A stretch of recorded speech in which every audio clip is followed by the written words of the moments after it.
अनंत जन्मों में क्या क्या नहीं भोगा, क्या क्या नहीं किया, पर कभी तृप्ति नहीं मिली, कभी शांति नहीं मिली, कभी विश्राम नहीं मिला मन की भाग दौड़ से। आज अवसर मिला है कि भगवान के धाम में परम पावन रजरानी में बैठकर केवल श्रवण मात्र से भगवत प्राप्ति कराने में समर्थ भगवान की पावन लीलाओं के श्रवण करने का सौभाग्य, ये दुर्लभ वस्तु है। संत समागम हरि कथा तुलसी दुर्लभ दोए, उमा संत समागम सम न लाभ कछुआन। ये जो लाभ मिल रहा है, ये जो संयोग बना है, एक कल्प कल्पांतरों के बाद ऐसा अवसर आया है। कभी ऐसा संयोग नहीं बना, नहीं हमें भगवत प्राप्ति हो जाती। अब हमको चूक नहीं करनी, हर कदम संभाल संभाल के रखना है। कहीं कोई हमारा कदम फिसल कर माया के पाले पे न पहुंच जाए, नहीं तो दबा लेंगे काम क्रोध लोभ मोह, ये निकलने नहीं देंगे। आज निकलने का बहुत बढ़िया अवसर प्रभु ने दिया है। बार बार तो बनत नहीं यह संजोग अनूप, मानुष तन वृंदा विपिन रसिकन संग विविरूप। उपासना जुगल सरकार की, रसिकों का संग, वृंदावन धाम, मनुष्य शरीर, ऐसा संयोग बार बार नहीं बनता। निकल चलो इस माया के लुभावने, फसावने, डरावने जाल से निकल चलो। जानबूझकर स्वयं फंसे हो, आपको ही हटना होगा। कृपा भगवान की, सहयोग रसिकों का और प्रयास अपना, निश्चित भगवत प्राप्ति। भगवत प्राप्ति कोई मरने के बाद थोड़ी होती है। जीते जी प्रभु की सिवा और कुछ याद न रहे, याद करते ही हृदय में उफान आ जाए, रोने का मन करे, बस कुछ भोग की इच्छा नहीं, कोई चाह नहीं। यही तो जीवन मुक्त स्थिति है, किसी द्वंद्व का प्रभाव नहीं। भगवान की याद में डूबा हुआ, नवीन नवीन शोभा, नवीन नवीन लीला, नवीन नवीन आनंद, बस उसी में खो गया। यही जीवन का परम लाभ है। प्रातःकालीन वेला है। यशोदा मैया आज बड़े दुलार से लाला को जगा रही हैं। जागिए गोपाल लाल,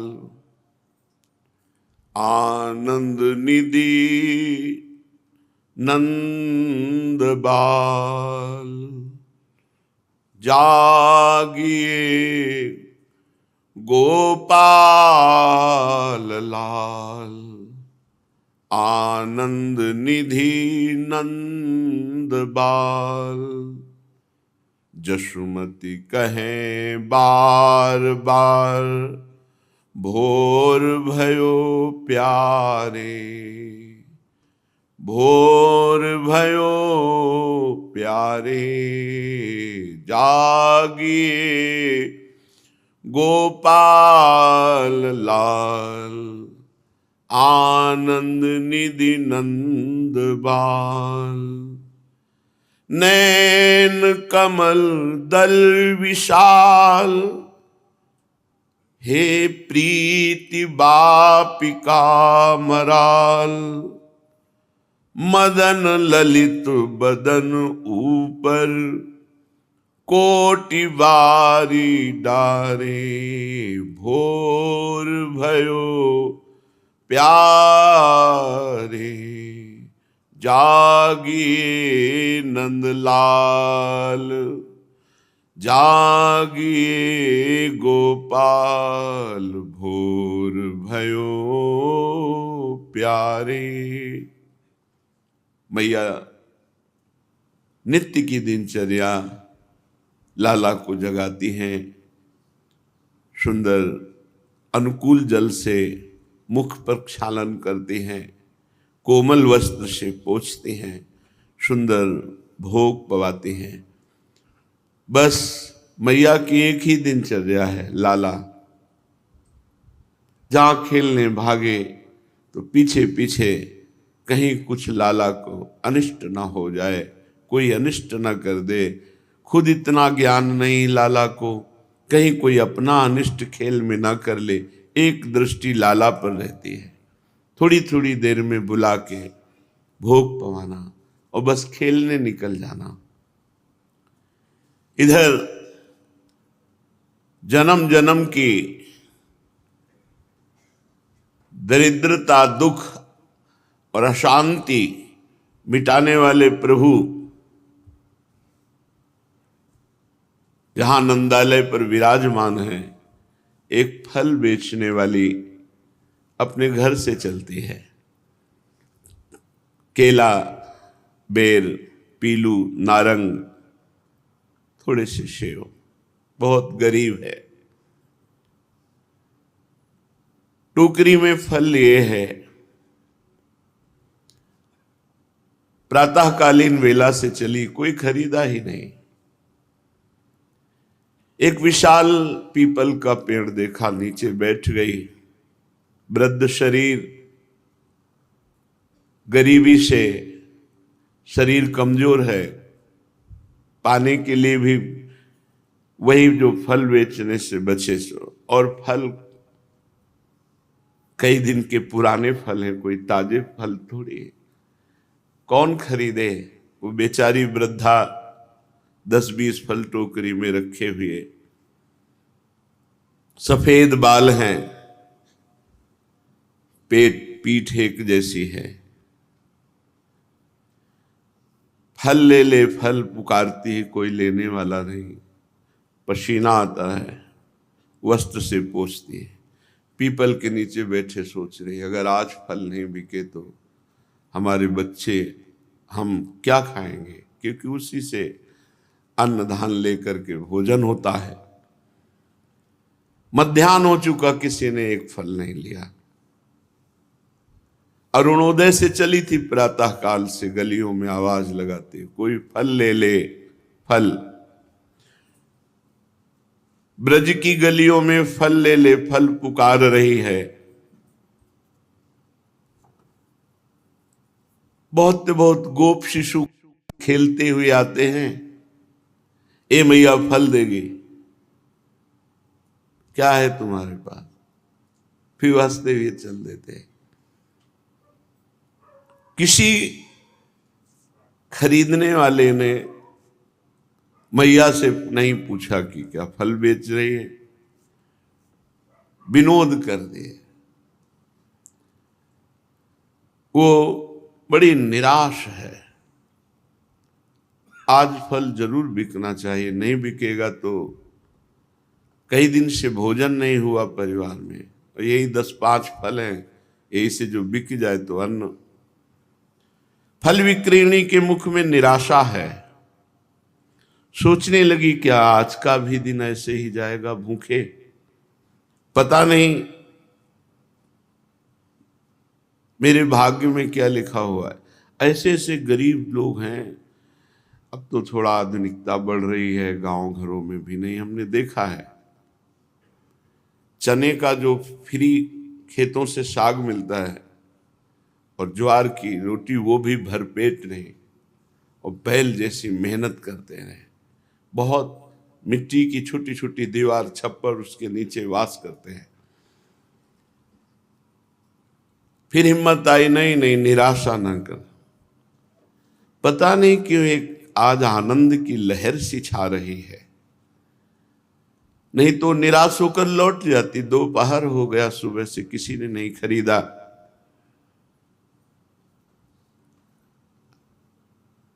आज इसको विश्व ब्रह्मांड के रचयिता अनंत फलदाता, भगवान निहाल करने वाले, इसलिए एक आकर्षण है, एक आनंद है उसके हृदय में। जीव अनादि काल से कर्मों का फल ढोता हुआ भटक रहा है, गरीब है। जिसके पास भजन नहीं है ना, भगवान का नाम जप नहीं ना, वो बहुत गरीब है बेचारा। वो जानता नहीं, वो समझ रहा है मैं एक अरब खरबपति, मरोगे तो अरब खरब रुपया लाद के ले जाओगे। कबीरा सब जग निर्धना, धनवंता नहीं कोई, धनवंता सोई जानिए जाके राम नाम। जो नाम जप कर रहा है वही सबसे बड़ा धनी। कर्मों का भार लिए हुए जीव अनंत जन्मों से भटक रहा है, पेट पीठ में लग गई, अर्थात कभी वासनाओं की पूर्ति नहीं हुई।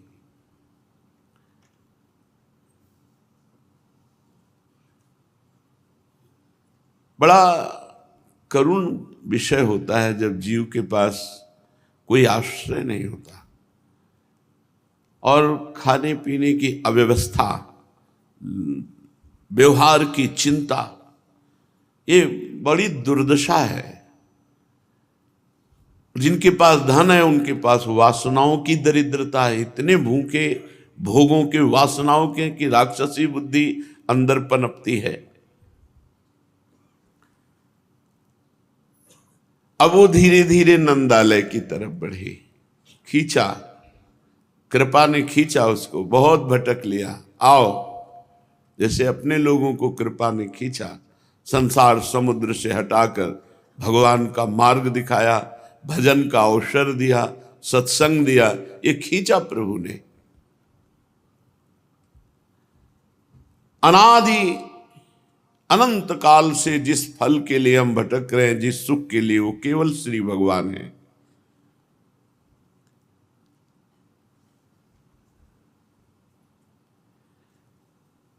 नंदालय की तरफ देख, कितना बड़ा भवन है, कितने सुखी होंगे, बड़ा आकर्षण हो रहा है। ब्रज में बाबा का महल, कुबेर की रिद्धियां सिद्धियां निधियां सब मारी घूम रही हैं, क्योंकि सच्चिदानंद भगवान प्रकट हुए हैं। भगवान अपने घर में बैठे खेल रहे हैं दाऊ दादा के साथ। आवाज आई, कोई फल ले ले, और आवाज में वृद्धावस्था और भूख और थकान तीनों की सूचना हो रही, ऐसी आवाज निकल रही। करुणा समुद्र भगवान के कान में आवाज पड़ी, फल ले ले, फल।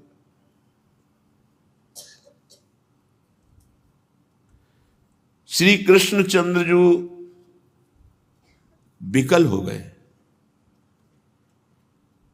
सब फलों को देने वाले, धर्म अर्थ काम मोक्ष प्रेम पंचम पुरुषार्थ तक देने वाले प्रभु, छोटा सा कर कमल है, ऐसे जाकर के अन्न लिया। बाबा के यहां कोई कमी थोड़ी थी, पहाड़ के पहाड़ अन्न दान किए जब लाला प्रकट हुआ, ऐसे हैं। और दौड़े तो आधा तो गिर गया, छोटे कर कमल में आधा गिर गया। और जिधर आवाज आई थी उधर दौड़ करके 10-20 दाने रह गए होंगे छोटे कर कमल। सामने से फिर आवाज आई, कोई फल ले ले। दौड़ पड़े भगवान और जाकर के देखा, वो नंद भवन की तरफ ही देख रही थी। देखा कि नीलमणि कमल नयन कैसे दौड़ते हुए आ रहे। आज तक उसे कभी सुख नहीं मिला था, ये सुख देखने का। परब्रह्म परमात्मा भगवान श्री कृष्ण, नीरद वर्ण, प्रत्येक अंगों की शोभा वो देख रही। भागते हुए प्रभु कैसे लग रहे, बिथुरी अलक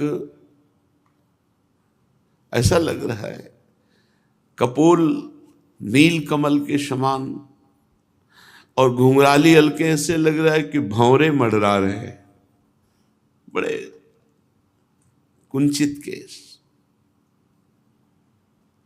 बिथुरी अलकै रही मुख पर, बिनहि बयन सुभाई, देखी कंजन चंद के बस मधुप करत सहाई। सजल लोचन चारु नासा, परम रुचिर बनाई। प्रभु के नेत्र सजल हो रहे। वृद्धा गरीब आर्त भाव से पुकार रही। करुणा समुद्र सजल लोचन चारु नासा, बड़े सुंदर ना। जुगल खंजन करत अविनित बिचकियो बनाए। खंजन के जैसे नेत्र, पर कोई उदाहरण जमता नहीं प्रभु के नेत्रों के सामने। जैसे प्रियाजू के नेत्रों के लिए खंजन मीन मृगज मद मेटत, कहा कहो नैनन की बातें। अरुणाधर निदसन झाई, कहो उपमा थोरी। नील पुट बिच मनो मोती, धरे बंदन बोरी। बिल्कुल लाल ओष्ठ हैं, छोटी छोटी दतुलियां हैं।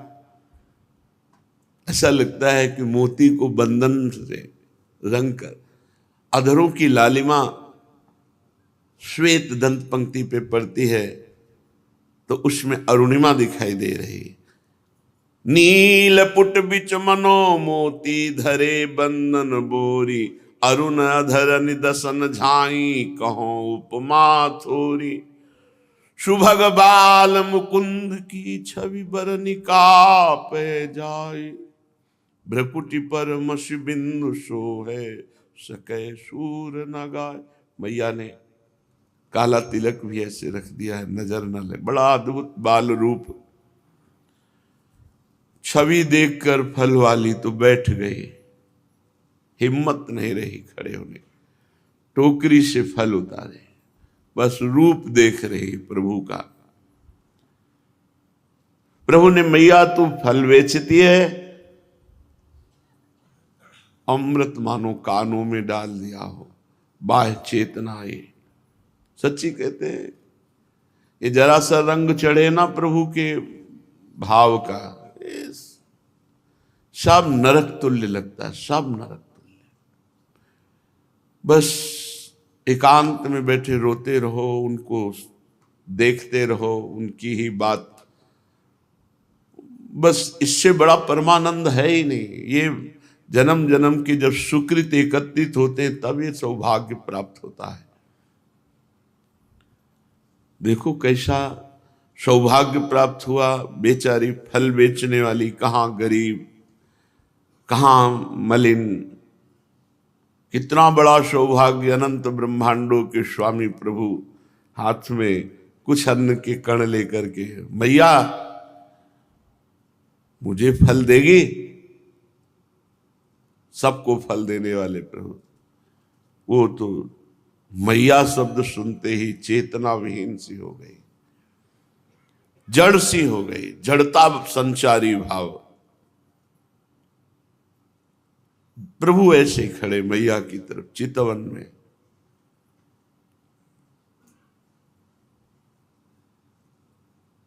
हाँ लाला, ये सब फल ले जाते। भगवान ने से 4 दाने ऐसे जो अन्न के लिए वो देख रही है, पर कितनी निष्काम है। इतना सुंदर बालक फल मांग रहा है, सब ले जा। वृद्धा ने चर्चा सुनी थी कि बाबा के लाला हुआ है, समस्त ब्रजवासी आनंदित हैं। आज उसने देखा, दर्शन का प्रथम अवसर।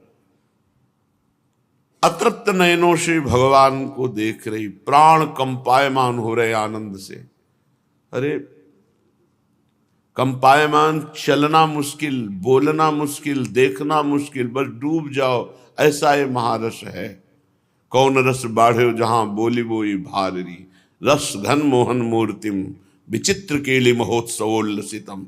साक्षात रस की मूर्ति है प्रभु। उसके मन में आया कि काश एक बार इसको अपने हृदय से लगा लूं। ऐसे बड़े बड़े परमहंसों के अंदर आकांक्षा हो गई। नंद लाडले, प्रभु ने ऐसे कहा, अच्छा, और गला रुंध गया, वाक शक्ति लुप्त हो गई, निरुपाय विवश व्याकुल चित्ररेखी सी देखती रही भगवान को। श्री कृष्णचंद्र जो करधनी और नूपुर की ध्वनि ऐसे, मैया तो फल दे, फिर रुंझुन रुंझुन ध्वनि से फिर चेतना जागृत होती है। ये लीला देखी हुई है। पूज्य राधा बाबा जो देख रहे हैं वही लिख रहे हैं। ये देखिए परमहंस श्री सुखदेव जी जो देख रहे हैं वही कहते, श्री कृष्ण द्वैपायन व्यास देव जी जो देख रहे हैं वही लिख रहे हैं। दासियों ने मैया को सूचना दी, लाला घर में नहीं। कहां चला गया? मैया के प्राण व्याकुल हो, चलचन नेत्रों से वो देख रहे, किधर है लाला? और लाला फल वाली के समीप है। फल वाली जैसे जैसे लाला तिरछी चितवन से ग्रीवा, इनका है ये ऐसे, ये प्राण हर लेते हैं। देखो री देखो ये नंद का छोरा बरछी मारे जाता है, बरछी सी तिरछी चितवन की पैनी छुरी चलाता है।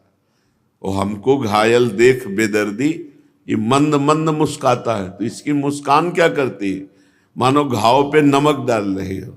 ललित किशोरी जखम जिगर पर नोन पूरी बुरकाता है। तिरछी चितवन से घायल करके मंद मुस्कान रूपी नमक छिड़कता है। जिस पर तुम हो रीझते क्या देते यदवीर, रोना शिशकना तड़पना आहो की जागीर। सो मम भक्तियुक्तो भुवनम पुनातु, ऐसा महापुरुष लोकों के लोक को पावन कर सकता है जो भगवान के लिए विकल रहता है। अश्रु प्रवाह, भगवान आश्चर्य में भर करके बोलते हैं, मैया कोई तेरे घर में मर गया है क्या? क्यों रो रही? हंसाना चाहते भगवान, क्यों रो रही? कुछ चला गया क्या तेरा? क्यों रो रही? अब हम तो वैसे बोल रहे, भगवान के अमृतमय वचन और बाल वचन, ऐसे कुछ तोतली वाणी मिलती हुई भैया और निहाल हो रही है। अश्रुपूरित कंठ से बोली, लाला फल ले लो, तुम्हें कौन सा फल इसमें? अब वो कई दिनों के फल है। देखो भगवान सुदामा जी के तंदुलों को जैसे पाया, वैसे कभी 56 भोग वाह वाह करके नहीं पाए। जैसे सबरी मैया के अकिंचन दंडकारण्य के बड़े बड़े ऋषि मुनि तप वाले, भगवान उनके पास नहीं गए। जो दैनिक में किसी योग्य नहीं, अधम ते अधम अधम मति नारी, तिनमा में मतिमंद अघारी। भगवान उस माता को निहाल करते हैं, उसके हाथ के बेर पाते हैं। यहाँ तक कुछ संतों का कहना है कि जूठे बेर पाते हैं। वो चख चख के देखती कि कोई बेर हमारे प्रभु को खट्टा ना लगे। भगवान को पूर्ण काम है, उनको केवल प्रेम, लेकिन वो भी भूखे हैं प्रेम के, प्रेम के भूख, प्रेम समुद्र होते हुए भी प्रेम के भूखे हैं।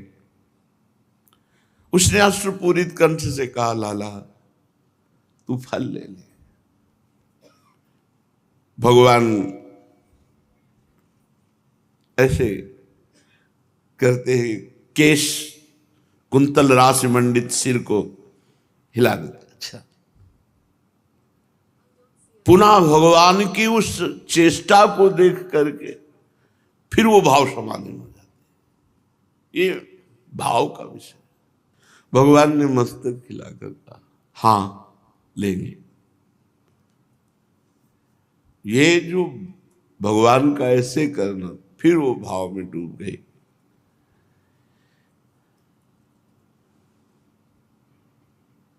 भगवान सामने खड़े, यार यही जीवन का लाभ है, एक बार सामने हो, एक बार सामने हो, बस हमारी हट हो जाने दे। पर ये तभी होते हैं जब और कोई चाह न रह जाए। तो इसीलिए पूरा जीवन साधना की जाती है चाह मिटाने के लिए। चाह यही भगवान से विमुख किए हुए है। जाहि न चाही कबहु कछु, तुम सन सहज सने, बसहु निरंतर तासुर सो राउर निधि। ये चाह मिटानी ही साधना है। अचाह स्थिति हमारे स्वरूप की है और अचाह स्थिति हमारे भगवान की है। तभी भगवत साक्षात्कार होगा जब अचाह हो जाए, कोई चाह नहीं। नेत्रों से अश्रु प्रवाह, कुछ वाणी से बोल नहीं रही। श्री कृष्णचंद्र जी की ओर दृष्टि लगाए है। फल विक्रीणी बाल स्वरूप में सच्चिदानंद पर ब्रह्म को देख भगवान संकेत कर फल दे दे। ऐसे पीले से कुछ केले कई दिन के हो गए हैं, बेर हैं, नारंगी, बस ये फल है उसके पास। उसने विचार किया ये फल तो लाला के लायक नहीं है, ये सूखे सिकुड़े हुए फल, नहीं नहीं तुम मत लो, नहीं नहीं मैं ऐसे ही फल लेता हूं। कैसे फल? उसने विचार किया कि मुझ गरीबिनी के पास ऐसे सुंदर फल नहीं कि इनको पवा सके, प्रभु आपके योग्य नहीं। विदुरानी जी जब केला का गूदा बाहर फेंक देती है और केला का छिलका पवाती है तो भगवान पुलकित होकर पा रहे, पुलकित होकर, द्वारिकाधीश है। और जब विदुर जी केला का गूदा पवाते तो कहते हैं काका वो स्वाद नहीं आ रहा जो विदुरानी जी के पवाने में। भगवान कह रहे मैं ऐसे ही फल जो दैन्य हो करके आर्त भाव से, मुझे वही पसंद है, वही पसंद है, मैं ऐसे ही फल लूंगा। मानो अमृत धारा उड़ेल दी हो कान में, लाओ मुझे फल। वो प्रेम मगन होकर के भगवान को कहती ले लो इसमें से जो लेना। श्री कृष्णचंद्र जी, अरे फल वाली तू मुझे फल दिया, क्या चाहिए तुझे, क्या तू लेगी, बता इसके मूल्य में तुम्हें क्या दूं। फल वाली रोती हुई बोली लाला सब फल मिल गया, तू हमारे सामने है और इतने अमृत में वचन बोलकर फल ले रहा है, मेरा बेचना सार्थक हो गया, बस तू पाले, यही फल है, इनको तू पाले। अब मुझे मूल्य बचा ही क्या। यह सर्वज्ञ सर्वविद, जो सर्वज्ञ और सर्वेश्वरमान प्रभु हैं, बड़ी उतावली से कहा नहीं मैं तो बिना मूल्य दिए तो नहीं ले सकता, मूल्य तो दूंगा, कुछ तो मांग। लाडले क्या मां से लेने पर भी कुछ देना होता है? मैं तुम्हारी मां जैसी हूं, तू पालो। संबंध स्थापित कर दिया। भगवान ने कहा बिना मूल्य लिए नहीं लूंगा, तो उन्होंने कहा क्या मां से लेने पर बालक को मूल्य देना होता है? कितनी प्रवीण है। प्रभु चुप हो गए क्योंकि इसका उत्तर नहीं। यशोदा मैया को कोई मूल्य देते हैं क्या? चुप हो गए।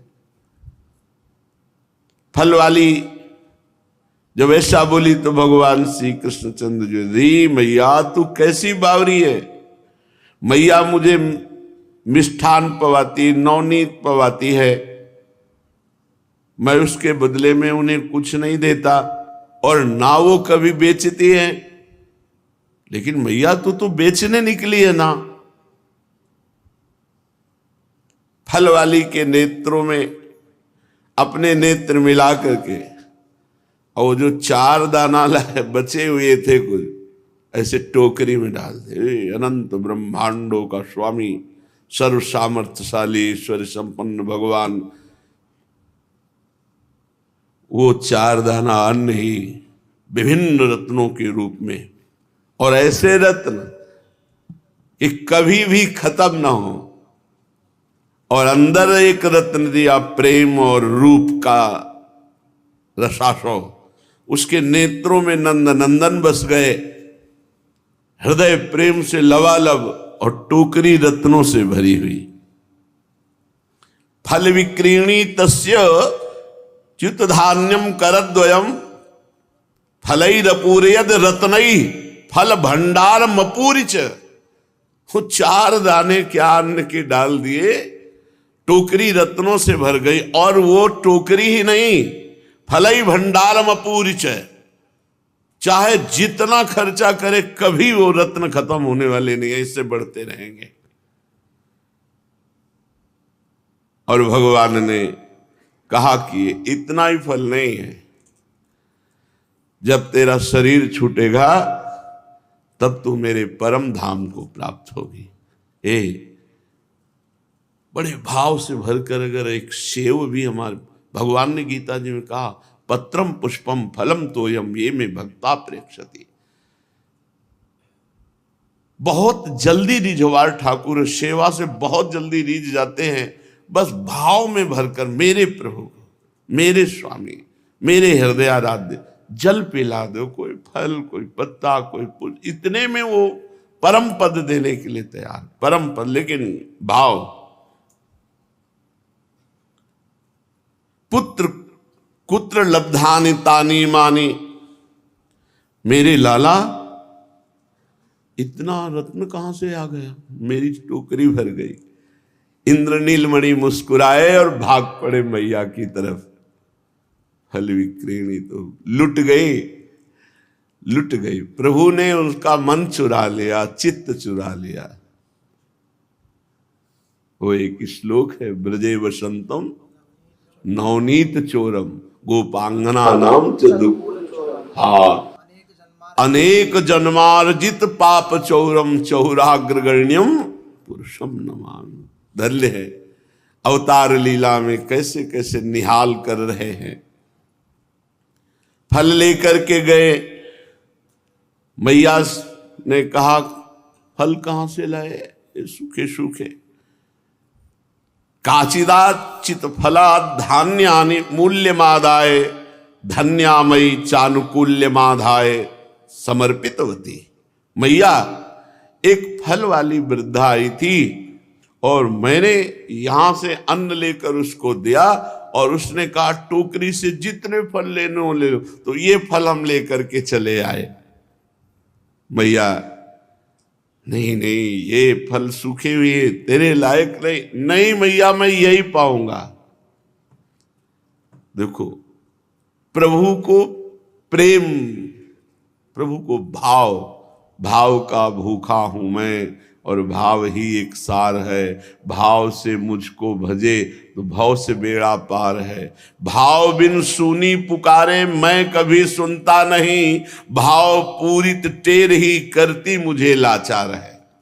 भगवान को विवश कर देती भक्त की भावना। दासियों ने कहा ब्रजेश्वरी इसे मत छूना, ये किसी को भी छू लेता है, किसी को भी। पता नहीं कौन थी वो, चलो इसको स्नान करवाओ। मैया ने बोला, अरे विधाता, इस नीलमणि की इस चंचलता को दूर करो। किसी से भी कुछ ले आता है, किसी से भी मिल जाता है। भगवान ने कहा, मैया वो तेरे जैसी ही मैया थी, वो कोई ऐसी वैसी नहीं थी कि जिसके छूने से मुझे स्नान कराना पड़े।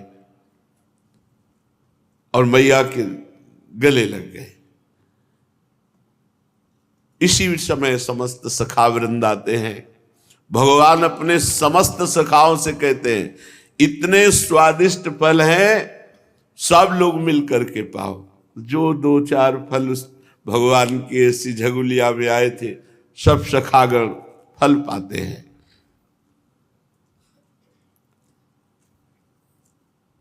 एक दिन दुर्वासा जी, बड़े बड़े ऋषि मुनि दर्शन करने आते थे। दुर्वासा जी ब्रज में आए और सुना था कि परब्रह्म परमात्मा का अवतार हुआ है। सोचा एक बार दर्शन करो परब्रह्म परमात्मा के, जिनका मैं निरंतर ध्यान करता रहता हूं। मैया का वही क्रम, लाला को पवाना, लाला का क्रम खेलने जाना। थिर न रहत खेलत दो भाई, अमित खेल अति नाधे। उठत चलत बैठत भ्रमि धावत, अति चंचल गति सांधे। जहां जहां फिरत जुगल मृदु प्यारे, बाल खेल मति काछे। तहां तहां जननी दृष्टि मोह सो, लगी फिरत हित पाछे। बाल झलन में ललन कबहु मिली, जात चौहटन आगे। अंतर अम्बु परत तलफत ज्यों, मीन दीन द्रग लागे। जरा सा नजर की ओट हो जाए तो मैया ऐसे तड़पने लगती जैसे मछली जल से बाहर कर दे। ये चंचल राम बलराम ब्रज में अब सखाओं के साथ दूर दूर तक खेलने जाने लगे। श्री दामा, सुबल, बसंत, कडार, अर्जुन आदि समवयस्क सखाओं को लिए ये बहुत दूर यमुना पुलिन तक चले जाते। वहां सुंदर श्वेत यमुना की जो रेत है, बालू है, उसमें लेट लेट करके, इसीलिए परम पवित्र यमुना पुलिन। भगवान उसमें खेलते सखाओं के साथ। बालू के ऐसे लड्डू बनाकर एक दूसरे के ऊपर डालते, खूब बालू में ऐसे लेटते। श्रीदाम सुबलाद्यैश्च वैश्यैर्ब्रज बालकैः, यमुना सिकते शुभ्रे लुठंतो, सुकुतौ हलौ। यमुना जी के शुभ्र श्वेत बालू में लोटते। कालिंद्युपवने श्यामस्तमालैः सघनैर्व्रतैः, कदम्ब कुंज शोभाढ्ये चेरतु राम केशवौ। श्री कृष्ण और बलराम पास में ही कदम्ब कुंज, अशोक कुंज, इनमें कभी छुपा छुपी का खेल खेलते। बड़ा कोलाहल कालिंदी परिसर में सखाओं के साथ ही लालजू महाराज कर रहे हैं। दुर्वासा जी आए तो देख रहे हैं कि बालू के लड्डू बनाकर एक दूसरे के ऊपर भर भर करके मार रहे हैं। मैया तो थोड़ी थोड़ी देर में बस दौड़ पड़ती, निकल कर देखती, हाँ खेल रहे, तो उनको चैन होती। जननी की दृष्टि में हर समय लालजू रहते, जरा सा ओझल हो जाए, विकल हो जाए। श्री कृष्णचंद्र श्री दामा को बालू के लड्डू मार रहे हैं। लड्डू से थोड़ी सी बालू आंख में चली गई। श्री कृष्ण को पकड़ने के लिए चला, गुस्सा होकर कि तुमने ऐसी मारी। प्रभु भाग चले, वो पीछे दौड़ा। थोड़ी दूर में श्री दामा ने पकड़ लिया। अब उसने बालू ली श्री कृष्ण के मुख में ऐसे। ये सब रज परम पावन रज है। अब भी प्रभु खेलते हैं, यही खेलते, क्योंकि नित्य धाम है, उनकी नित्य लीला स्थली है। प्रभु कस के आंखें बंद कर ली। श्री दामा बार बार मल रहा है। प्रभु लेट गए और खूब अच्छे से जब मल लिया बालू, तब हाथ हंस करके ताली बजा के कह, देखा बड़े बलवान बनते थे। बलराम जी और गोप शिशु ये श्री दामा को गिराए और श्री कृष्ण से कहा, अब तुम बालू मलो। दुर्वासा जी देख रहे, ये परब्रह्म परमात्मा है। बड़ा विचित्र खेल है भगवान का। बड़े बड़ों को भ्रम हो जाता। गरुड़ जी जो भगवान के नित्य वाहन हैं, राम लखन को जब मेघनाथ ने नागपाश में बांध दिया तो जब वो मुक्त करने के लिए आए तो जीवन मुक्त परम हंसों को पदवी देने वाले प्रभु एक क्षुद्र निशाचर नागपाश में बांध दिया और मुझे मुक्त करना पड़ रहा है। क्या ये वही परब्रह्म परमात्मा है जो विवश होकर के नागपाश में बंधे और मैं मुक्त करूं? अरे जिनका नाम स्मरण मात्र जीवन मुक्त कर देता है, उन प्रभु को उन संशय हो गया कि ये भगवान है, ऐसा संशय हो गया गरुड़ जी को। गरुड़ महा ज्ञानी गुण राशि, दुर्वासा जी देख रहे। श्री कृष्णचंद्र जी की भोली लीलाएं, बाल लीलाएं, ये परात्पर स्वयं भगवान श्री कृष्ण है। विस्मित हो गए। धूलि धूसर सर्वांगम वक्रकेशम दिगंबरम धावंतम बालकई सार्धम हरिम वीक्ष सविस्मिता। गिरा गिरा के बालू लगाए हैं ना सब। धूलि धूसर सर्वांगम, वो बड़े खिन्न से खड़े। तब दाऊ दादा ने श्रीदामा को पकड़ के गिराया, फिर ये लगा। दुर्वासा, ये ज्ञानियों का ब्रह्म है, ये योगियों का परमात्मा है, ये भक्तों का भगवान है। कैसा है परब्रह्म? मुनिवर आश्चर्य में भर गए। इतना ही नहीं, महर्षि के परम पवित्र तपपूत मन में एक शंका आ गई। साई सुरोयम भगवान कथम बालई लुठन भुवि। ये भगवान नहीं हो सकता। बड़े बड़ों को, ब्रह्मा जी को भी हो गया था। आगे प्रसंग आएगा जब सखाओं को मंडलाकार भगवान ने बैठ करके भोग, तो अपनी अपनी छाक खोलते, और जैसे छाछ मुंह में डाली, बड़ी मीठी, इशारा किया और मुख से नंद लाला के मुख में। सखा है, ब्रह्मा को ले भगवान है। दुर्वासा जी को लगाए परब्रह्म। ईश्वरो यम भगवान कथम बालई लुठन, उठा के पटक दिया श्री दामा ने बालू मल। ये परब्रह्म परमात्मा नहीं, परब्रह्म परमात्मा ने अयम तो नंद पुत्रोस्ति न श्री कृष्णा परात्परा। ये परात्पर तत्व नहीं हो सकता, ये नंद पुत्र श्री कृष्ण है। दुर्वासा जी को संशय हो गया, ये परमात्मा बालू में लौट रहे हैं। सखा उठा के पटक दिए, ऐसे कर रहे तो रुलासे से हो रहे हैं, ये क्या है? देखो भगवान की विश्व मोहिनी माया, तो भगवान बचावे तो बचावे ने, बड़े बड़े महात्माओं को भी संशय हो जाता है। अब संशय के झूले में इतने झूल गए कि पक्का हो गया कि नंद लाला है, परात्परीश भगवान नहीं है। तेजो मूर्ति महर्षि भ्रमित हो गए। भगवान खेलते खेलते एक दृष्टि डाली कि बाबा जी तुम्हारी बुद्धि भ्रमित हो रही है, तो तुम पर कृपा होनी चाहिए, क्योंकि तुम यहां आए हो हमारे ब्रज के अंदर। ब्रज के अंदर आने पर तो कृपा पात्र ही प्रवेश पाता है। भगवान महर्षि की ओर एक दृष्टि डाली। खेल से सब रुक करके गोपों ने भी देखा। एक वलकल की लंगोटी तेजो मूर्ति दुर्वासा जी, जटा का भार और सब जटाएं स्वर्णिम, मुख पर उद्दीप्त तेज। सखा श्री कृष्ण की तरफ हेर के ऐसे ये कहां से आ गए हमारे आपके खेल में? भगवान हंसते हुए बोले, श्री दाम अब तू हार गया ना, तो बाबा जी की तरफ देख रहा है। तुझे यदि विश्वास न हो तो इन संत से पूछो मैं कितना बलशाली हूं।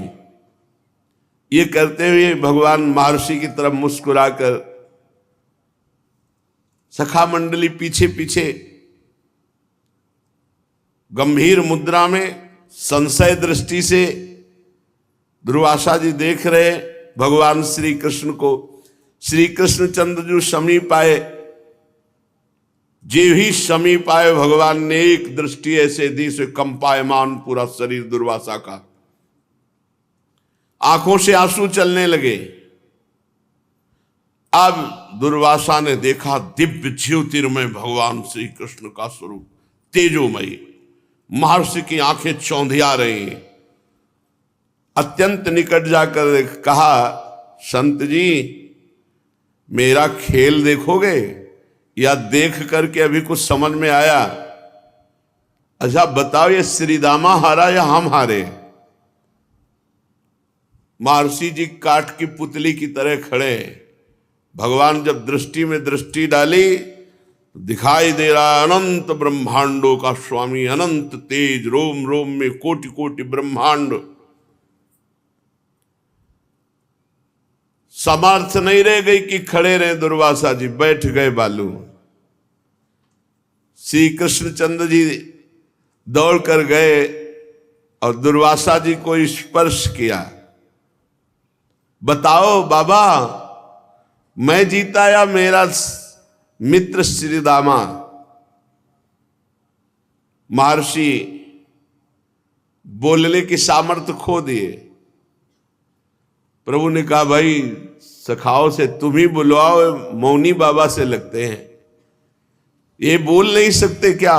बुलवाओ इनको, मौनी हो क्या? तो जो श्री कृष्णचंद्र जो ऐसे बोल रहे, तो उनके जो अरुण है अधर और उनकी हंसी और बाल लीला, शिशु स्वभाववश चपलता, अनंतेश्वर निकेतन भगवान श्री कृष्णचंद्र का वैभव मुनिराज की दृष्टि में छाया हुआ है। वो केवल देख रहे हैं, बोलने की सामर्थ्य खो गए दुर्वासा जी। भगवान ने, अच्छा मौनी बाबा हो, बड़े जोर से हंसे। सो दुर्वासा जी उठे और मुख से अंदर चले गए भगवान के। ऐसा मार्कंडेय ऋषि का भी हुआ था। प्रचंड प्रलय की जलराशि है, एक वट वृक्ष दिखाई दिया जब बहुत विकल हो गए, तो उसमें एक पत्ते पर बाल मुकुंद जी, और जब भगवान को देखा तो कुछ थोड़ा, तो इतने में भगवान हंस दिए, तो उनके पेट में वहां भी महाप्रलय शुरू। बड़ा विचित्र खेल भगवान की माया का। फिर जब भगवान जमुआई ली तो बाहर निकले, विकल हो गए प्रभु। सोई देखा कि कुछ आसन में बैठे हैं, ना एक बूंद पानी, ना कोई महाप्रलय, ना कुछ। भगवान से कहा, प्रभु अब मुझे कभी अपनी ऐसी माया मत दिखाना। मार्कंडेय जी को, दुर्वासा जी भगवान के छोटे से मुख में अंदर चले गए। जे ही अंदर गए, भूल गए मैं कौन हूं, कहां हूं। विशाल लोक, कहीं जनशून्य स्थान, कहीं अरण्य, विविध प्रकार की सृष्टि दुर्वासा जी भगवान के मुख के अंदर जाकर देख रहे हैं। वो दौड़ते दौड़ते भ्रमण करते कर, कहीं जलराशि, कहीं वनस्थली, कहीं निर्जन, ऐसे कोई दिखाई नहीं, और कहीं बहुत से प्राणी। एक विशाल अजगर वन में लौट रहा था, वो दौड़ा दुर्वासा जी की तरफ खाने के लिए।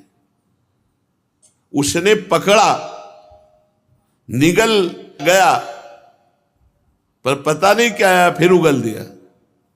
दुर्वासा जी मैं जीवित, फिर भागे। संपूर्ण ब्रह्मांड, सप्त लोक, सप्त पाताल, सब कुछ।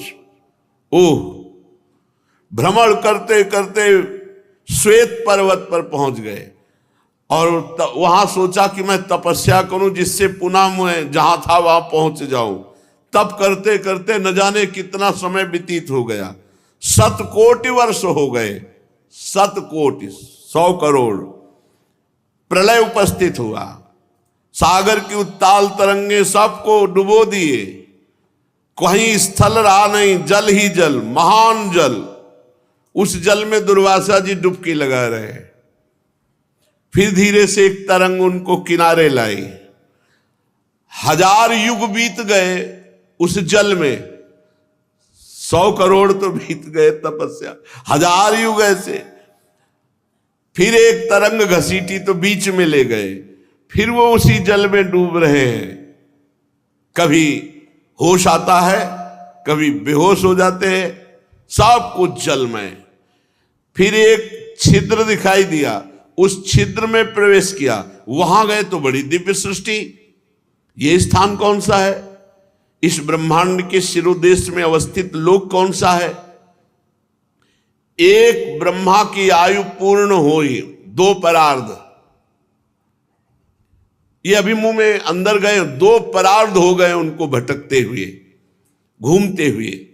पुनः एक अंड छिद्र देखा, नारायण नारायण नारायण ऐसी आवाज आज, उसमें प्रवेश कर गए, छिद्र से बाहर निकले, फिर अगाध अपरसीम जलराज, फिर उसमें डूबे।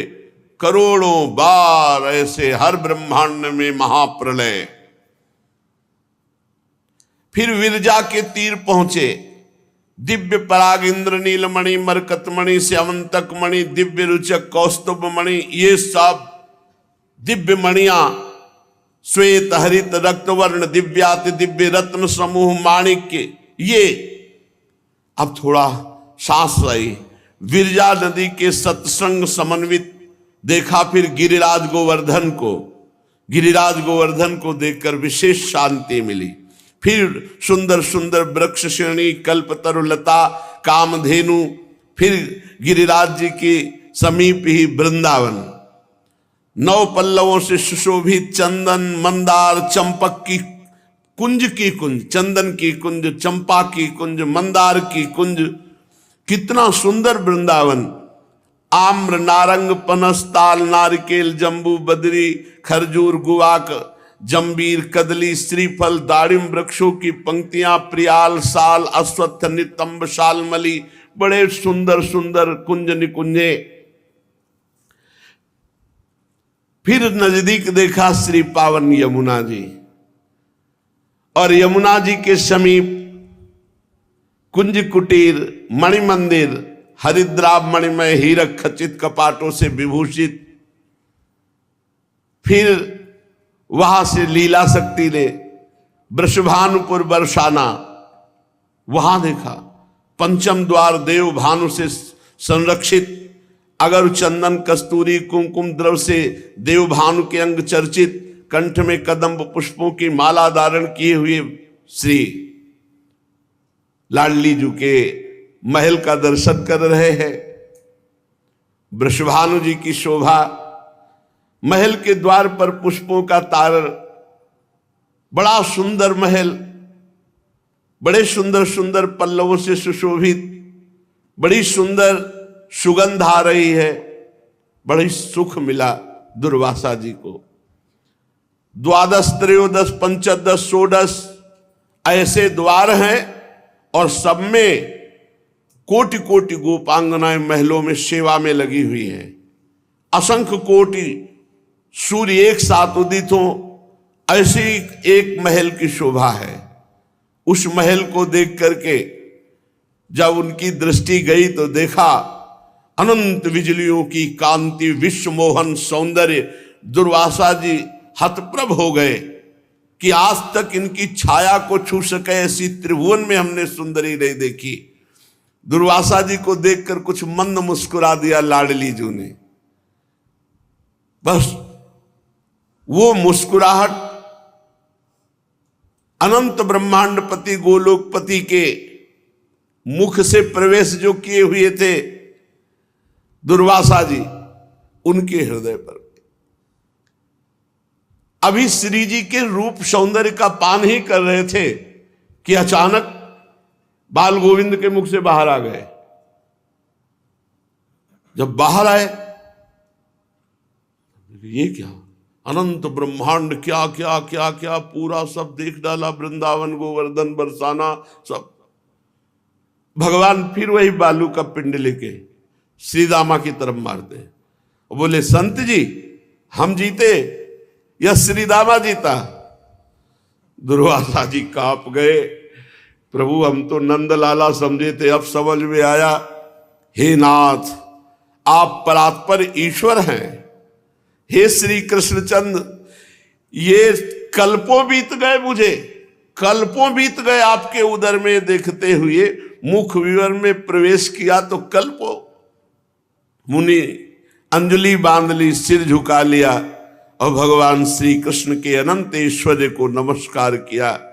बालम नवीन शतपत्र विशाल नेत्रम बिंबाधरम सजल मेघ रुचिम मनोज्ञम मंदस्मितम मधुर सुंदर मंदयानम श्री नंद नंदन महम मनुषा नमामि मंजीर नूपुर रणन नवरत्न कांची श्रीहार केसरी नख प्रत्यंत संघम दृष्ट्यार्तिहारिमश्विंदु विराजमानम वंदे कलिंद तनुजा तट बाल केलिम पूर्णेन्दु सुंदर मुखो परिकुंचिताग्राह केसा नवीन घन नील निभा स्फुरन्तः राजंत आनत शिरः कुमुदस्य यस्य नंदात्मजाय सबलाय नमो नमस्ते।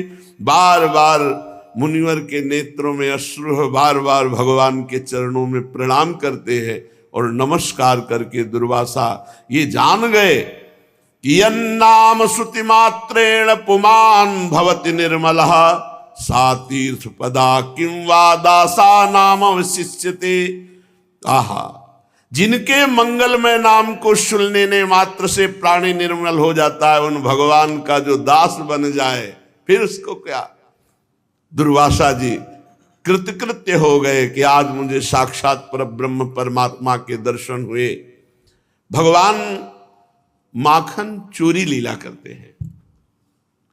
हमें यह समझना होगा कि माखन चोरी लीला भगवान की किनके साथ हो रही है। पहली बात तो इस माखन चोरी पर लीला पर विचार करके सबको ये कि चोरी अभाव में होती है। चोरी तब होती है जब हमारे पास वस्तु का अभाव होता है, हमारी कोई कामना की पूर्ति नहीं होती तो हम फिर दूसरों की वस्तु चोरी करते हैं। पहली बात तो भगवान पूर्ण काम है। दूसरी बात, भगवान की भगवत्ता ना देख करके केवल अवतार लीला को देखे तो 9 नंद हैं और एक नंद बाबा के यहां जब करोड़ों गैया दान की जा सकती है तो वहां कितनी गैया होंगी, गिनती नहीं है। और सबके पास कई कई लाख गौए हैं और लाला अकेला। वहां ऐसे कुंड बने हैं जिनमें दही दूध घी ऐसे रखा जाता है, घड़ों में कुछ गायों का मक्खन आदि, कुंड के कुंड है। भला जिसके पास इतना माखन होगा वो माखन चोरी करेगा? चोरी तो अभाव में होती है, दूसरों को दुख देने की भावना से होती है। हमारे भगवान सच्चिदानंद है, पूर्ण काम है, अमना है, वो चोरी क्यों करेंगे?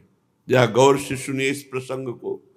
न भूत संग संस्थानो देवस्य परमात्मनः यो वेत्ति भौतिकम देहम कृष्णस्य परमात्मनः सा सर्वस्माद् बहिष्कार्यः श्रौते स्मार्त विधानतः मुखम तस्यावलोक्यापि सचलै स्नानमाचरेत्।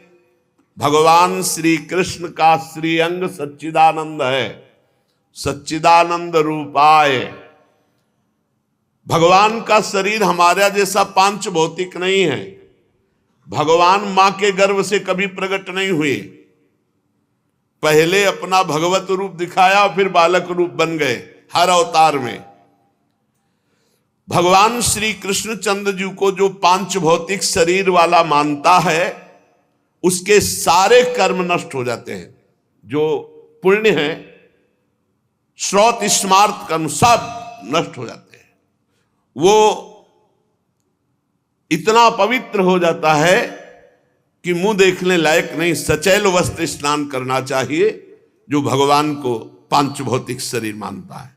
चिदानंदमय देह तुम्हारी विगत विकार जान अधिकारी, भूख प्यास लघु शंका सोच, ये सब इस शरीर में होती है, पांच भौतिक में, भगवान में नहीं। स्त्री पुरुष के चिन्ह ये सब भगवान में नहीं, चिदानंद में ये सब नहीं है जो पांच भौतिक देह में। इसलिए भगवान का जो वपु है वो पांच भौतिक नहीं, चिदानंद में है। अस्यापि देव वपुषो मदनुग्रहस्य स्वेच्छामयस्य न तु भूतमयस्य कोपि। भगवान सच्चिदानंद रूप स्वेच्छा से प्रकट करते, कर्म बंधन या पांच भौतिक नहीं। भगवान का श्रीअंग अपराकृत है, बहुत ध्यान से। भगवान में स्त्री पुरुष चिन्ह नहीं होते। भगवान के श्री विग्रह में मलमूत्र रक्त सप्तम धातु ये सब कुछ नहीं होता। चिदानंद में आत्म स्वरूप भगवान का स्वरूप है। भगवान की ये माखन चोरी लीला बड़ी दिव्य लीला है। भगवान के नित्य परम धाम में अभिन्न रूप से नित्य निवास करने वाली ये नित्य सिद्ध परिकर गोपी रूप में है। कुछ साधना करके आई हुई है गोपी और कुछ नित्य परिकर की गोपी है। कुछ इतनी कठोर तपस्या की, अनन्य भाव से भगवान भक्तवांछा कल्पतरु श्री कृष्ण की आराधना की, और वो आराधना करके जब गोपी बनी, आगे आएगा कौन कौन से ऋषि, जब वो गोपी बनी और किसी बहाने से यशोदा मैया के घर आती है और मैया थोड़ी सी सेवा का अवसर मुझे दो। आज बहुत सेवा की भावना जागृत हुई। मैया सच्ची बताऊं तो इसी बहाने से, कुछ देर सेवा के बहाने से मैं लाला के रूप को निरख लूंगी। नहीं, आपके लाला के रूप को देखूंगी तो आप कहोगे नजर लग जाएगी, जाओ यहां से। तो थोड़ी देर सेवा करूंगी और बीच बीच में लाला को निरख लूंगी। और जब लाला की वो छुप करके अपने ही घर में माखन ले तो उनके हृदय में आकांक्षा होती, ऐसा मेरे भी घर में करे। वह गोपी भक्तवांछा कल्प तरु लालजू के लिए भाव में भरकर गायद होती है, दही जमाती है, मक्खन निकालती है। इतना सुंदर मक्खन निकले कि लाला को स्वादिष्ट लगे, और रोज लाला हमारे घर में चुपके से आकर के खाए, और जब वो पा चुके और ये मैं देखकर तृप्त हो जाऊं तब उसको पकड़ूं, फिर वो जब हमसे कान पकड़कर गलती हो, ये रूप मैं देखना चाहती हूं। भगवान की नित्य सिद्धा चिन्मयी चिदानंदमयी गोपियां हैं, और बहुत सी गोपियां बड़ी तपस्या करके साधना करके ऋषि मुनि बने हैं आकर के। बहुत सी गोपियां देव कन्याएं हैं, बहुत सी गोपियां श्रुति की ऋचाएं हैं, बहुत से कन्या जो गोपी हैं वो तपस्वी जन हैं, जिसे वेद नेति नेति कहता है। उस परमात्मा की प्राप्ति के लिए एक उग्र तपा नाम के ऋषि थे, बड़े अग्निहोत्री और दृढ़व्रती थे, बड़ी भारी अद्भुत तपस्या की। पंचाक्षर मंत्र रसोन्मत्त नव किशोर श्याम सुंदर श्री कृष्ण का ध्यान करते हुए 100 कल्प तक तपस्या की, 100 कल्प तक।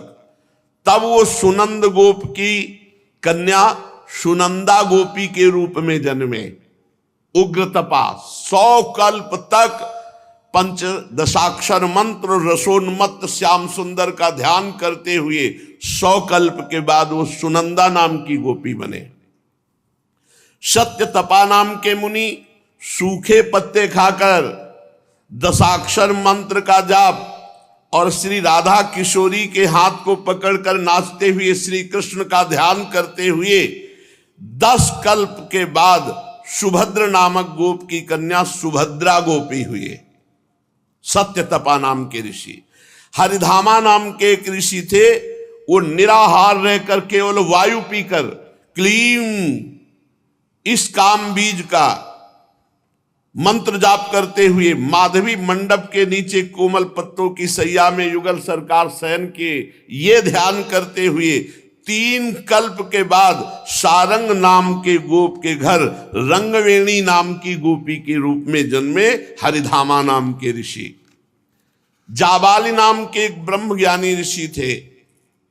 एक बार वो विशाल वन में विचरते विचरते एक जगह देखा, बहुत सुंदर एक बावड़ी है और बहुत सुंदर बगीचा है, और वहां एक तेजस्वी मानो मूर्तिमान अग्नि हो ऐसी एक नव युवती तपस्या कर रही है, और देखने में बड़ी तेजोमयी, बड़ी सुंदर, चंद्रमा की शुभ किरणों के समान चांदनी चारों ओर उसके छिटक रही। वो बायां हाथ अपने कमर पर, दाहिने हाथ की ज्ञान मुद्रा धारण किए हुए और निरंतर ध्यानस्थ थे। जब वो बाह्य दशा को प्राप्त हुई तब जाबाली मुनि ने बड़े नम्रता पूर्वक हाथ जोड़कर कहा, तपस्विनी जी आप कौन हैं और ऐसी कठोर तपस्या किसके लिए कर रही है? तो उनका ब्रह्म विद्या हमतुला योगींद्रैर्याम चमृग्यते साहम हरिपदाम भोज काम्यया सुचिरम तपः। ओहो, मैं ब्रह्म विद्या हूं, स्वयं ब्रह्म विद्या गोपी बनने के लिए कठोर तपस्या कर रही, जिसे बड़े बड़े योगी सदा ढूंढते रहते हैं। उन पर ब्रह्म परमात्मा श्री कृष्ण के चरण कमलों की सेवा की लालसा से उनका ध्यान करते हुए मैं दीर्घ काल तक तपस्या कर रही हूं कि मैं एक गोपी बन जाऊं। वो 9 कल्प तक प्रचंड तपस्या करके चित्रगंधा नाम की गोपी के रूप में ब्रह्म विद्या प्रकट हुई। ये कोई साधारण गोपी है? कुशध्वज नाम के ब्रह्मर्षि के पुत्र सुचिश्रवा और सुवर्ण देव तत्वज्ञ थे। खोपड़ी के बल खड़े होकर शीर्षासन ह्रीं हंस मंत्र का जाप करते हुए करोड़ कंदर्प तुल्य भगवान की 10 वर्ष की अवस्था का श्री कृष्ण का ध्यान करते हुए घोर तपस्या की। तब कई कल्पों के बाद ब्रज में सुधीर नामक गोप के घर वो गोपी के रूप में प्रकट हुए। इस प्रकार बहुत से तपस्वी मुनि गोपियों के रूप में प्रकट हुए। भगवान के लिए इतनी तपस्या करके, इतनी लगन के साथ कल्पों तक साधना करके जिन त्यागी भगवत प्रेमियों ने गोपियों का तन मन प्राप्त किया, उन गोपियों के हृदय में अभिलाषा है कि भगवान हमारे घर में छुपे छुपे आवे और माखन खावे। तो क्या भगवान ऐसे तपस्वियों की इच्छा नहीं पूर्ण करते? ये यथा माम प्रपद्यन्ते तास तथैव भजाम्य हम। जैसे भगवान को भजा जाता है, भगवान वैसा ही भाव प्रस्तुत करते हैं। जिन गोपियों के लिए भगवान आगे चलकर कहते हैं, न पारे हम निरवध्य संयुजाम सुसाधु कृत्यम विबुधायुषा पिवह या मां भजन दुर्जर गेह श्रृंखला समृष्ट तद वह प्रतियानुसाधुना। भगवान कहते, गोपियों तुमने लोक और परलोक के सारे बंधनों को काट कर केवल मुझसे प्रेम किया। यदि मैं तुमसे प्रत्येक के लिए अलग अलग अनंत काल तक जीवन धारण करके तुम्हारे प्रेम का बदला चुकाना चाहूं तो भी नहीं मैं चुका सकता। मैं तुम्हारा ऋणी हूं और ऋणी ही रहूंगा। तुम मुझे अपने साधु स्वभाव से उऋण कर सकती हो। सर्वलोक महेश्वर जिन महाभागा गोपियों के ऋणी रहना चाहते हैं, क्या भगवान उनकी इच्छा की पूर्ति ना करें? भला विचारिए, श्री कृष्णगत प्राणा, श्री कृष्ण रस भावित मति गोपियों के मन की क्या स्थिति है? कोई जान सकता है? गोपियों का तन मन धन प्राण सब कुछ श्री कृष्ण हैं। वे श्री कृष्ण के लिए जीती हैं। वे श्री कृष्ण में डूबी हुई श्री कृष्ण के लिए घर का कार्य करती हैं। वो श्री कृष्ण के लिए हैं। उनकी मति योगिंद्र दुर्लभ पवित्र श्री कृष्ण में समा गई है। मुरारी पादार्पित चित्त वृत्ति श्री कृष्ण के लिए ही, श्री कृष्ण को सुख पहुंचाने के लिए ही, श्री कृष्ण की निज सामग्री से श्री कृष्ण की निरंतर पूजा करती रहती है। गोपियों के भाव को समझना, प्रातः काल भाव समाधि में रात के सोने तक उनकी सारी चेष्टा श्री कृष्ण के लिए होती है। यहां तक कि निद्रा में वो श्री कृष्णमय होती है, स्वप्न में श्री कृष्ण के देखती है, सुषुप्ति में श्री कृष्ण में ही शयन करती है। वो जब रात को दही जमाती है तो श्याम सुंदर के ध्यान में डूबी हुई ये अभिलाषा करती कि सुंदर मीठा दही जमे, हे भगवान हमारा दही इतना मीठा जमे कि जब श्री कृष्ण के लिए मक्खन निकालूं और ऊंचे छीके पे रखूं और वो आए और उपाय करके उस मक्खन को जब पाए और हम ये देखें, सखाओं के साथ जब वो आनंदित हो, बंदरों को लुटाए और आनंद में उन्मत्त होकर आंगन में नाचे और मैं छिपे छिपे देखूं, हे भगवान मेरी आशा कब पूरी होगी। भगवान श्याम सुंदर चोरी नहीं करते। आप सोचो, जब भक्त भावना करता है उसकी भावना की पूर्ति के लिए जैसी भावना करोगे वैसे ही। भगवान को कल्पतरु कहा गया है, जैसी भावना करोगे। ये यथा माम प्रपद्यन्ते, गोपियों ने भावना की। देखा मैया ने कहा ये सब तू पूरे कमरे में माखन फैला दे। मैयारी मोहि माखन भावे, जो मेवा पकवान कहत तू मोहि नहीं रुचि आवे। मैयारी मोहि माखन भावे, तू ब्रज जुवती एक पाछे ठाढ़ी, सुनत श्याम की बात मन मन कहत कबहू अपने घर देखो माखन खात। तो बैठे जाय मछनिया के ढिग, मैं तब रहो छपानी। सूरदास प्रभु अंतर जामी, ग्वालिन के मन की जानी, ग्वालिन के मन की जानी। प्रभु पहुंच गए, जैसी वो भावना की थी। गए श्याम तिहि ग्वालिन के घर। अब वो फूली फिरती ग्वाल मन मेरी, पूछत सखी परस्पर बातें पायो पर्यो, कछु कहूं तैरी।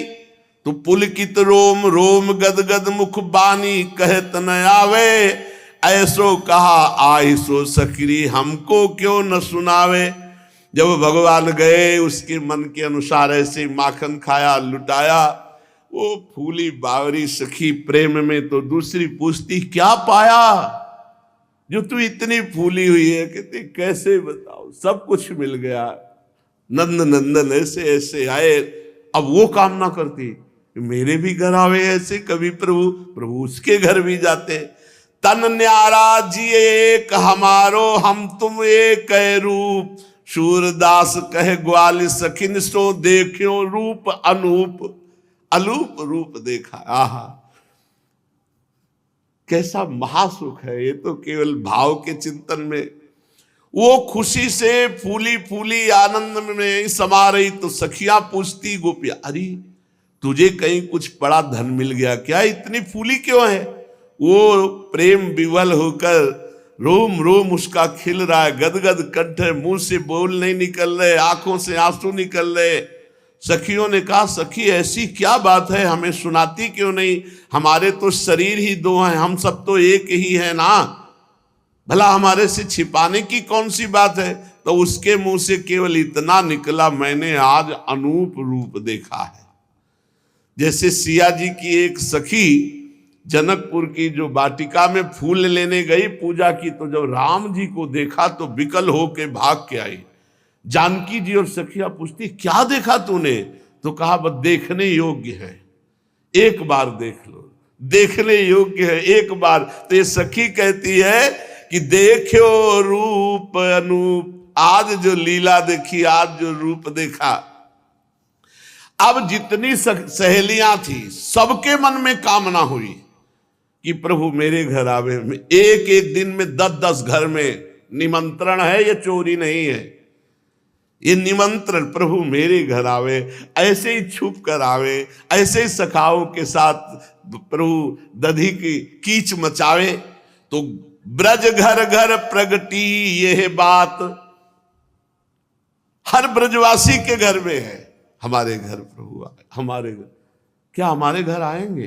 पता नहीं आए कि ना आए। वो सोचती होती है और ये सखाओं के साथ पहुंच जाते, वो छुप जाती है। वैसे ही प्रभु ये चोरी है, ये चोरी है। विचार करके देखो, घर घर ब्रज प्रगटी यह बात, दधि माखन चोरी करि ले हरि, ग्वाल सखा संग खात। ब्रज बनिताए सुनि मन हर्षित, सदन हमारे भी आवे। हाँ, तुम्हारे यहां आए थे? हाँ, ऐसा हमारे यहां आएंगे क्या? पता नहीं आए कि ना आए। विकल हो रही, एकांत में रो रही, कभी ऐसा सुख हमको भी दे। ब्रज बनिता ये सुनि मन हर्षित, सदन हमारे आवे। माखन खात अचानक पावे, भुज भरी उरही छुपावे। मन ही मन अभिलाष करती, सब हृदय धरती ये ध्यान। तो सूरदास प्रभु को घर में ले दे हो माखन खान। प्रभु उसी के घर पहुंच जाते। चली ब्रज घर घरन यह बात, नंद सुत संग सखाली ने चोरी माखन खात।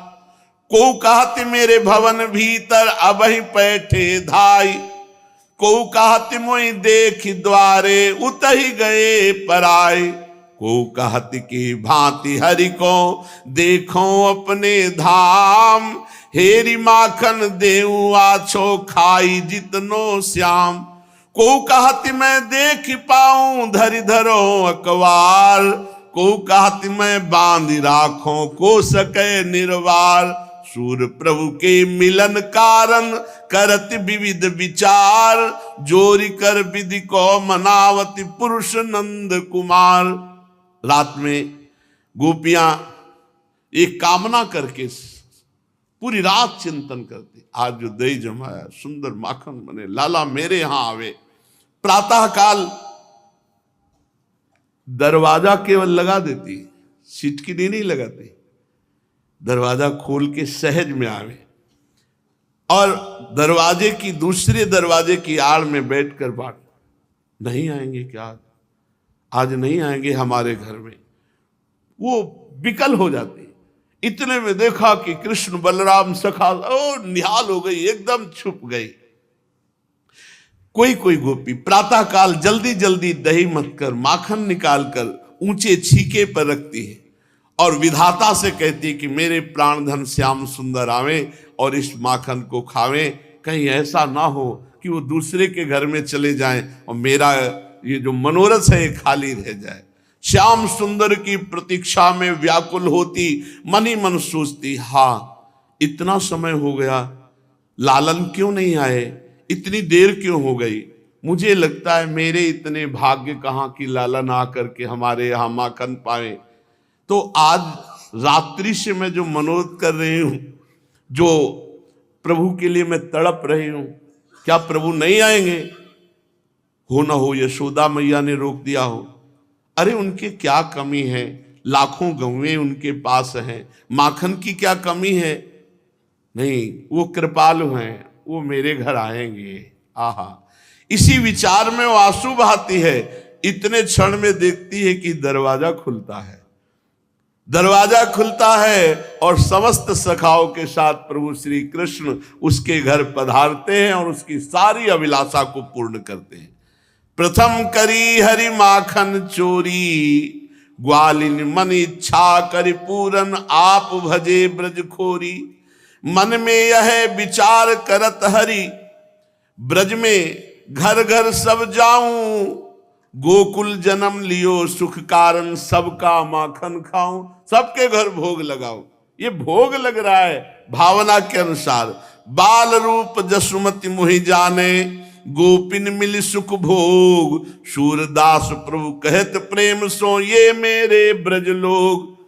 अपने निज जन ब्रजवासियों को सुखी करने के लिए भगवान प्रत्येक ब्रजवासी के घर में जाते हैं और अपनी बाल सुलभ लीला के द्वारा उनको सुख पहुंचाते हैं। नंद बाबा सभी ब्रजवासी लालजू के इस खेल से परम सुखी होते। गोपियों की लालसा पूर्ण करने के लिए भगवान घर घर जाते हैं, ना कि चोरी करने के लिए।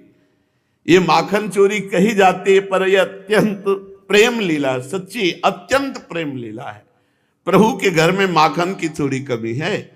प्रभु को कोई प्रेमी भोग लगाए भगवान पावे ना, ऐसी बात ऐसा हो नहीं सकता। सच्ची आपसे कहते हैं, भाव में भर करके आप भोग पवाइए और आपको अनुभव होगा। मानस पटल पर भोग इधर लगा रहे हो, मानस पटल पर वो पाते हुए मुस्कुराते हुए आपको दिखाई देंगे। पर ये तभी होगा जब पहले अन्य भोग छूटे ना, तब तुम्हारा भोग का भाव बने। अभी तो वासनाओं के खेल में ही मन लगा हुआ है। भगवान की इस दिव्य लीला माखन चोरी का रहस्य न जानने के कारण कुछ लोग कहने लगते हैं, अरे भगवान ने चोरी की तो फिर हमको। भगवान, बस यही बात समझनी है, चोरी उसे कहते हैं जो दूसरे की चीज हो। सृष्टि में कौन सी ऐसी वस्तु है जो भगवान ने अपनी माया से नहीं बनाई? भगवान चोरी क्यों करेंगे? एक संकल्प में भ्रकुटी विलास सृष्टि लय हुई, यह कैसी बात? नंद के लाला के पास कौन सी कमी है?